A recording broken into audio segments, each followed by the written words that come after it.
मञ्चमा बस्नुभएका महत्त्वपूर्ण व्यक्तित्वहरू र उपस्थित दाजुभाइ तथा दिदीबहिनीहरू, आजको यो विरोध सभा कार्यक्रममा हाम्रो हरिभक्त मामाले वास्तवमा धेरै महत्त्वपूर्ण कुरा राख्नुभयो। हाम्रो भदौरे तवागी गाविस छलखेतको उपाध्यक्षज्यू हुनुहुन्छ, उहाँले के भन्नुभयो भन्दाखेरि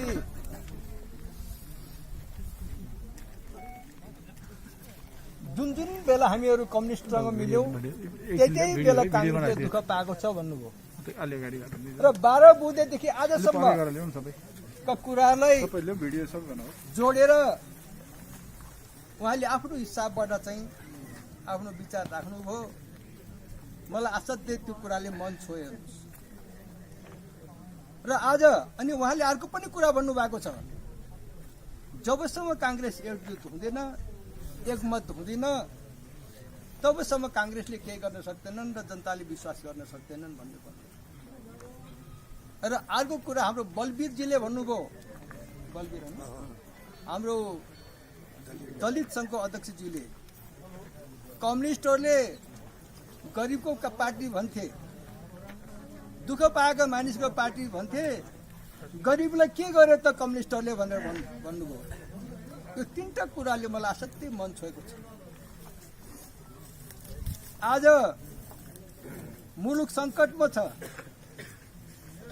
जनताले बनाएको संविधान संकटमा छ। त्यो संविधान बनाउने मानिसहरू, त्यस बेलाका सांसदहरू, सभासदहरू, जो कोहीसँग पनि तपाईले सोध्नुहोस्, संविधानमा विघटन गर्ने प्रधानमन्त्रीले संविधानलाई विघटन गर्ने व्यवस्थै गरेको छैन हामीले भन्छ। र पछिल्लो समयमा भाइरल भएको चाहिँ भिडियो वक्तव्य तपाईको सुभाष नेवाङको पनि तपाईले देख्नु भएको होला, सुन्नु भएको होला। उसले प्रधानमन्त्रीले कुनै पनि हालतमा संविधान के अरे संसदलाई विघटन गर्ने अधिकार हामीले संविधानमा दिएका छैनौं, व्यवस्था गरेका छैनौं भने उहाँले बोल्नु भएको तपाईले देख्न सक्नुहुन्छ। त्यति मात्र होइन, आपसको झगडाले, मनमुटावले संविधान के अरे संसद विघटन गर्ने अधिकार कसैलाई दिनु हुँदैन भनेर हामीले चाहिँ त्यो व्यवस्थालाई हटाएका छौं भनेर भन्नुभयो। आज दुर्भाग्य त्यही प्रधानमन्त्री जसले चाहिँ संविधानको चाहिँ संसदको चाहिँ विघटन गरेको छ, संविधानको हवाला दिँदै त्यही केपी ओलीको चाहिँ पक्षमा सुभाष नेवाङजी देखिनुहुन्छ र उसलाई कार्यकर्ताहरूले, उसलाई पत्रकारहरूले सोद्धाखेरि, उहाँको प्रतिक्रिया बारेमा सोद्धाखेरि यो अदालत, सर्वोच्च अदालतको निर्णय आएपछि म आफ्नो कुराहरू राख्छु भनेर भन्नुभएको छ। र अहिले पछिल्लो समयमा कोरोना नाम गरेको महामारी आयो, त्यसले जनतालाई असाध्यै दुःख दिए। चाहे धनी होस्, चाहे गरिब होस्, हरेकले दुःख पाएको छ हेर्नुहोस्। र यस्तो अवस्थामा सरकारले जनताको लागि राहतको व्यवस्था खै गरेको। हिजो अस्ति मैले एउटा न्यूज पढेको थिएँ, समाचार पढेको थिएँ, अमेरिकामा नयाँ राष्ट्रपति अहिले आएको छ। आउनुभन्दा अगाडि उसले चाहिँ 19 खरब रुपियाँ होइन, डलरको राहत कार्यक्रम उसले लिएर आयो। तपाईले पनि समाचारमा सुन्नु भएको होला, समाचारमा पढ्नु भएको होला। त्यसमा चाहिँ खोपको व्यवस्थादेखि लिएर गरिब जनतालाई सिधी खातामा $1400 समेत पठाइदिने व्यवस्था उसले गर्दैछ। हाम्रो छिमेकी मुलुक भारतमा कम्युनिस्टहरूले अब पुँजीवादी मुलुक भन्छन्, त्यो प्रजातान्त्रिक मुलुक हो। त्यहाँ पनि गरिबहरूलाई सिधी खातामा रकम पठाइदिने व्यवस्था गरेको छ। औषधि मूल्य निःशुल्क गराउने व्यवस्था गरेको छ। तर पछिल्लो समयमा नेपालको सन्दर्भमा हेर्ने हो भने जो धनी छ, जो सम्पन्न छ, उनीहरूले मात्र उच्चार गर्न सक्ने, गरिबले उच्चार गर्नै नसक्ने अवस्था जस्तो देखिन आएको छ। तर दुर्भाग्य हामी कांग्रेसको पनि ठूलो कमजोरी छ, ठूलो गल्ती छ। जनताको पक्षमा बलियोसँग हामी उभिन सकेनौं। प्रतिपक्ष सशक्त भएन, कांग्रेसले आफ्नो आवाज बुलन्द गर्न सकेन। त्यो कुरालाई चाहिँ हामीले स्वीकार्नुपर्छ। र आज नेकपा नामको चाहिँ भाइरस, यो कोरोना भाइरस भन्दा पनि खतरनाक रहेछ। हेर्नुहोस्, कोरोना भाइरस भन्दा खतरनाक रहेछ। कोरोना यो नेकपा नामको भाइरसले संविधानलाई मात्र संकटमा पारेको छैन, मुलुकलाई पनि संकटमा पारेको छ। आज यो संविधान चाहिँ विघटन हुन सक्ने अवस्थामा पुगेको छ। हेर्नुहोस्, अहिले चाहिँ कस्तो छ भन्नुहुन्छ भने यो संसद विघटनको मुद्दा सर्वोच्चमा पुगेको छ। यहाँहरु सबैलाई जानकारी भएकै कुरा हो। एउटा पक्षले चाहिँ संसद पुनर्बहाली हुनुपर्छ भन्छ, अर्को पक्षले संसद विघटनै हुनुपर्छ, चुनावमा जानुपर्छ भन्छ। कस्तो स्थिति आएको छ भने संसद विघटन गरे पनि मुलुकले दुःख पायो, संसद पुनर्बहाली गरे पनि मुलुकले दुःख पाउने अवस्था आएको छ। हेर्नुहोस्, तपाईलाई थाहा नै छ, कम्युनिस्टले गिरिजा प्रसाद सुरुमा चाहिँ प्रधानमन्त्री हुँदाखेरि 100 दिनको चाहिँ दिनलाई चाहिँ हनीमुन पिरियड भन्छन्। सरकार गठन भएपछि 100 दिनलाई 100 दिनसम्म चाहिँ प्रतिपक्षले पनि सहयोग गर्ने, विरोध नगर्ने भन्ने चाहिँ परम्परा चाहिँ प्रजातान्त्रिक व्यवस्थामा, संसदीय प्रणालीमा चाहिँ यो चाहिँ परम्परागत रूपमा स्थापित भएको छ। तर उनीहरूले 15 दिन पनि कुरेन, सरकार गठन हुन नपाउँदै उनीहरूले विरोध गर्न थाले र जुलुस निकाल्ने होइन, शान्तिपूर्ण जुलुस निकाल्ने कुरा उनीहरूले गरेनन्। तोडफोडमा उनीहरू उत्रे, काठमाडौँको रेलिङहरू सबै भाँचिए। तपाईहरूले पनि कतिपयले देख्नु भएको होला, कतिपय सुन्नु भएको होला। र त्यति मात्र होइन, अब माओवादीको त कुरो गरेर साध्य छैन। अहिले एकातिर प्रचण्ड र चाहिँ माधव नेपाल छन्, अर्कोतिर ओली। भोलि संसद विघटनलाई चाहिँ सर्वोच्च अदालतले स्वीकार गर्यो भने, त्यसैको पक्षमा चाहिँ सर्वोच्च अदालत देखियो भने अर्को पक्ष माधव नेपाल र चाहिँ प्रचण्डले छोड्नेवाला छैन। हेर्नुहोस्, उनीहरूले तपाईँको जे पनि गर्न सक्छ। भोलि पुनर्बहाली गर्यो भने ओलीले छोड्ने अवस्था छैन। अनि त्यस्तो अवस्थामा मुलुक कहाँ जान्छ? संविधानको कुरो होइन, यहाँ मुलुकको कुरो आइसक्यो। त्यसैले गर्दाखेरि हामीहरू चाहिँ अझ गम्भीर हुनुपर्ने अवस्था आएको छ। साथीहरू, अहिले हामी नेपाली कांग्रेस चाहिँ तपाईको 3टा फ्रन्टमा हामीले तयारी गर्नुपर्ने अवस्था आएको छ। एउटा चाहिँ आन्दोलनको फ्रन्ट हो, एउटा चाहिँ चुनावको फ्रन्ट। चुनावको घोषणा भएपछि चुनाव भइहाल्यो भने त चुनाव पनि छोड्नु भएन। अनि त्यसपछि चाहिँ हाम्रो अधिवेशनको कुरा पनि छ। तिनटै कुराको लागि चाहिँ हामीहरूले तयार भएर चाहिँ अगाडि जानुपर्ने अवस्था छ। तिनटै कुराको लागि चाहिँ हामी तम तयार भएर बस्नुपर्ने अवस्था छ। त्यसको लागि लाग्नुपर्ने अवस्था छ। त्यस निम्ति म तपाईहरुलाई चाहिँ अनुरोध गर्न चाहन्छु र हामीले जनताको समस्या लिएर हिँड्नु पर्यो। हेर्नुस्, जनताको जल्दो बल्दो समस्या लिएर हिँड्नु पर्यो। यदि हामीले जनताको समस्यालाई चाहिँ हामीले उठाउन सकेनौं भने, जनताको समस्यालाई लिएर चाहिँ हिँड्न सकेनौं भने जनताले हामीलाई चाहिँ भोलि चाहिँ समर्थन नगरिदिन सक्छ। 7 सालमा चाहिँ कांग्रेसको नेतृत्वमा प्रजातन्त्र आयो।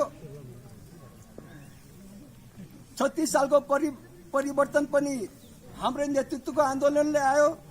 46 सालको परिवर्तन पनि हाम्रो नेतृत्व, कांग्रेसको नेतृत्वको आन्दोलनले ल्यायो। त्यही कारणले गर्दाखेरि नेपाली कांग्रेसलाई लामो समयसम्म जनताले समर्थन दिएकै हो, विश्वास गरेकै हो। तर जनताले विश्वास गरे अनुसार, समर्थन गरे अनुसार हामीले काम गर्न सकेनौं। त्यसैले जनताले नेकपालाई 2/3 दियो हेर्नुस्। अब नराम्रो शब्द नबोलौं, यो घिउ पस्दैन भन्छ नि के हो। अब त्यस्तै तपाईको चाहिँ नेकपालाई चाहिँ 2/3 पसेन हेर्नुस्। र नेकपाले आज जनताले जुन विश्वास दिए, जुन समर्थन दिए, त्यसमाथि घात गरेको छैन। जनतामाथि ठुलो घात गरेको छ। र यो 2/3 को सरकार बन्दाखेरिको कुरा तपाईले सुन्नु भएको होला। ओलीजीले भाषण गर्दाखेरि अब कांग्रेसले 50 वर्षसम्म सत्तामा चाहिँ जाने कुरा चाहिँ त्यो सपना नदेखे पनि हुन्छ, कहिले नदेखे हुन्छ भनेर भन्नुहुन्छ। म भन्छु यही मञ्चबाट, अब 50 वर्ष कांग्रेसले होइन कम्युनिस्टले सत्तामा जाने चाहिँ सपना कहिले नदेखे हुन्छ। ठोकुवाको साथ भन्छु म। तर कांग्रेस पनि मेरो हरिभक्त मामाले भन्नुभए जस्तै एकजुट हुनु पर्यो, एकमत हुनु पर्यो। कम्युनिस्टको पछि लाग्नु भएन, जनताको पक्षमा लाग्नु पर्यो।